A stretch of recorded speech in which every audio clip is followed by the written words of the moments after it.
젊은 세대에게 인기 있는 공간, 이른바 핫플레이스라고도 하는 곳, 시대에 따라 조금씩 달라지기도 하죠. 요즘 1020 세대는 어디를 많이 찾고 있을까요? 트렌드 팔로우 시간에 한번 들어보시죠. 대학내일 정은우 센터장과 함께합니다. 안녕하세요. 안녕하세요. 동시 공간이라는 걸 말씀해 주신다고요? 이거 뭐 네. 시공간 같은 겁니까? 이 동시공간이라는 말을 이렇게 처음 들으시면 무슨 평행우주 이론 같은 네. 건가 이렇게 생각하실 수 있는데 사실 듣고 보면 다소 좀 허탈하실 수가 있습니다. 이게 즐길 거리가 많아서 한 공간에서 모든 걸 동시에 할 수 있다라고 해서 이제 동시공간인데 영화 동시상영. 네, 맞습니다. 근데 2010년대에 유행했던 찜질방, 만화 카페 요런 데가 좀 대표적인데요.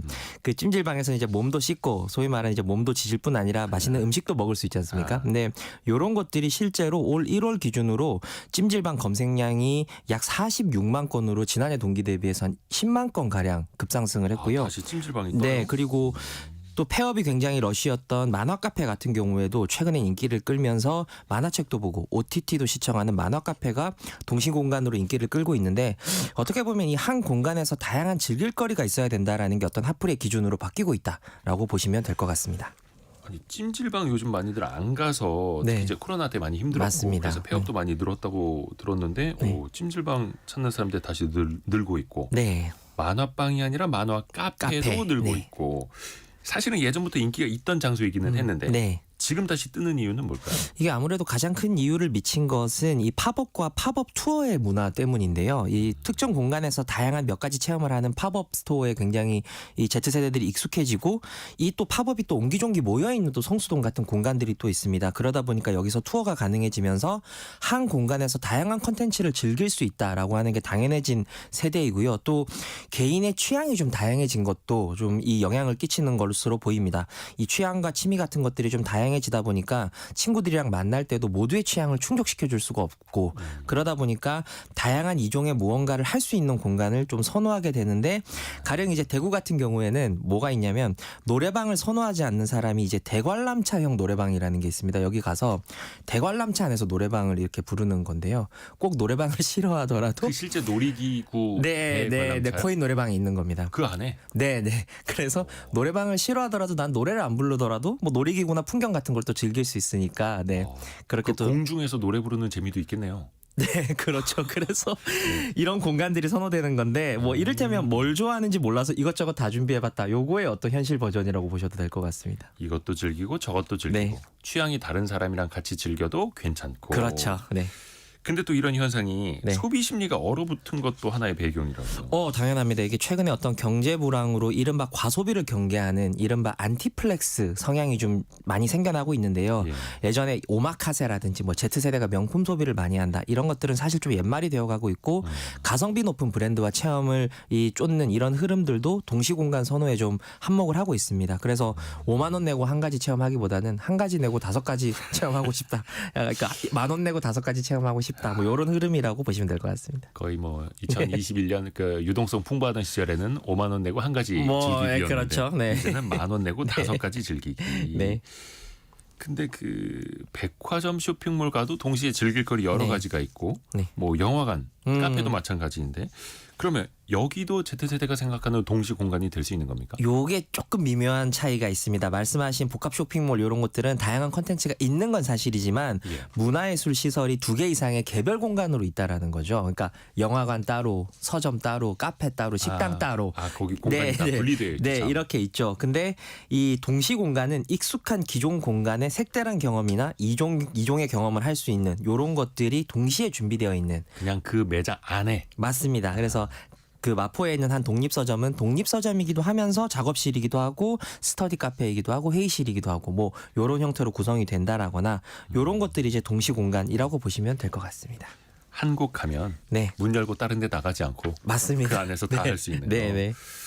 그러면은 찜질방, 만화 카페 말고 네. 또 Z세대가 많이 찾는 동시 공간이라고 할 수 있는 곳은 또 어디가 있나요? 상당히 많습니다. 그 가령 대표적인 게 뮤지컬 펍이라는 곳인데요. 뮤지컬 펍? 네, 요즘 이제 Z세대 분들 뮤지컬을 좋아하시는데 뮤지컬을 보면서 음주라든지 식사 이런 것들을 좀 즐길 수 있고 동시에 배우들이랑 상황극까지 할 수 있는 네, 그런 뮤지컬 펍이 있고 또 처음에는 오락실인 줄 알고 들어갔는데 게임을 하면서 게임이 끝나고 나면 자신에 대한 심리 검사가 되어 있는 이런 형태의 심리 검사 게임방도 있고요. 네. 오락실에서 심리 검사를 해준다. 네, 그래서 당신은 이런 사람입니다라는 나는 게임방인 줄 알았는데 결과지를 받게 되는 이런 형태의 심리 검사 게임방이 있고요. 또 관람차를 타면서 노래를 부르는 앞서 설명드렸던 관람차형 노래방, 뭐 노래방형 관람차, 네 이런 형태의 놀이시설도 지금 대구의 테마파크에 나타났습니다. 뮤지컬 펍, 네. 심리 검사 게임방, 네, 대관람차 노래방. 네, 신기하다. 한번 가보고는 싶네요. 네.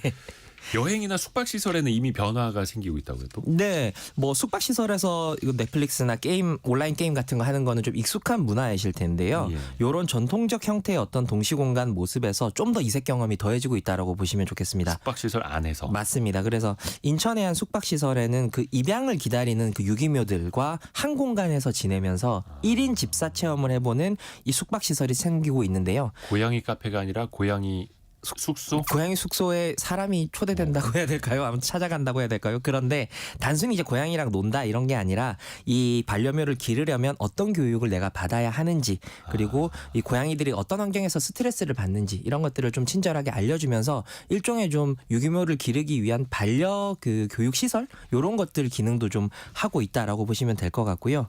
그 한국 사례는 아니지만 일본 도쿄의 한 캡슐 호텔에서는 추가금을 내면 자는 동안에 수면 패턴을 분석을 해서 너는 이런 건강 지금 지표를 가지고 있어 라고 또 결과지를 주는 네, 이런 형태의 또 컨텐츠형 동시 공간의 모습도 띄고 있습니다. 일본의 캡슐 호텔에서도. 네네. 그러니까 뭔가를 동시에 하려는 그 니즈가 있고 돈도 아끼면서 여러 가지를 즐기려는 수요도 있고. 맞습니다. 그러면 우리 자영업자분들도 좀 머릿속에 좀 떠올리는 게 있으실 텐데 예를 네. 들어서 카페 같은 경우에도 경쟁 치열하지 네, 않습니까? 그렇죠. 공간은 되게 좋고 네. 이 공간을 어떻게 하면 잘 활용할 수 있을까 좀 아이디어 좀 주세요. 기존에 이제 어떤 분위기 좋은 인테리어나 맛있는 메뉴로 고객을 사로잡는 카페들도 분명히 있었는데요. 예.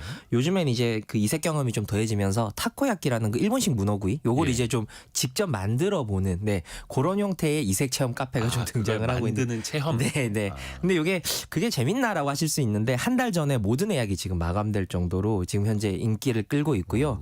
또 단순히 뭐 포토부스나 이런 것들이 있는 카페들은 덜어 있었는데 요게 이제 빈티지 컨셉트를 좀 차용해 가지고 내가 여기서 사진을 찍으면 신문에 그 종이 신문의 어떤 일간지 형태로 레트로하게 출력을 해주는 요런 카페도 있었습니다. 요건 이제 한때 일본 편의점에서 유행을 했던 문화인데 요런 것들도 조금 들어와서 유행을 하고 있고요. 또 영화 상영 일정을 카페에서 공유를 해서 음료만 내면 같이 영화를 보는 이런 형태의 카페들도 유행을 하고 있고 또 뭐 보드게임 카페 경우 같은 경우에는 예전처럼 보드게임만 하는 것이 아니라 OTT를 본다거나 심지어는 뭐 피곤하면 낮잠도 잘 수 있는 이런 형태의 보드게임 카페도 등장을 하고 있습니다. 뭔가 여러 가지 다양한 기능을 넣는 그런 느낌이에요. 네, 그렇죠. 근데 또 인기라고 해서 무작정 그 색다른 체험 공간으로 또 꾸몄다가 네. 좀 잘 안 될 수도 있잖아요. 그렇죠. 주의할 점도 있겠죠. 그렇죠. 이색 체험 공간과 이제 결합됐다 그래서 이게 무조건 한다라기보다 이게 어떻게 보면 불황이 장기화되면서 생겨난 공간이다라고 하는 걸 좀 보시면 좋을 것 같고 실제로 저희 그 20대 연구소에서 조사한 바에 따르면 같은 컨텐츠 공간인데 영화관은 좀 운영이 힘들어진 반면에 야구장의 인기가 높아진 거는 여기에서 굉장히 많은 가성비라든지 이런 걸 추구할 수 있어서 먹거리 그렇죠. 뭐 아드레날린 뭐 이런 것들을 시간도 길고 네, 재밌고 그렇죠. 볼 거 많고 먹을 거 네. 많고. 맞습니다. 근데 이게 이색 경험에도 어떤 맥락이 필요하다라는 거를 자영업자분들 좀 명심을 하셔야 될 것 같습니다. 그래서 한 카페는 익명으로 손님들끼리 편지를 주고받을 수 있는 공간이 있는데요. 카페 같은 공간이 아무래도 조용해서 글을 쓰기 좋다라고 하는 게 있으니까 그렇죠. 그 맥락과 좀 맞닿아 있는 거고 앞서 설명드렸던 대관람차와 노래방도 사실은 생각해보면 어울리는 공간이거든요. 그래서 이런 것들도 맥락에 맞춰서 아이디어를 찾아내시는 게 중요할 것 같다라는 말씀을 드리고 싶습니다. 맥락이 있어야 한다. 네, 뜬금포가 아니라. 그렇습니다. 야, 오늘은 동시 공간에 대해서 들어봤습니다. 이게 어떻게 보면은 좀 고물가 시대 경기 안 좋은 불황의 단면을 또 그렇죠. 보여주는 것 같기도 네. 하고요. 대학내일 20대 연구소 정은우 센터장이었습니다. 고맙습니다. 고맙습니다.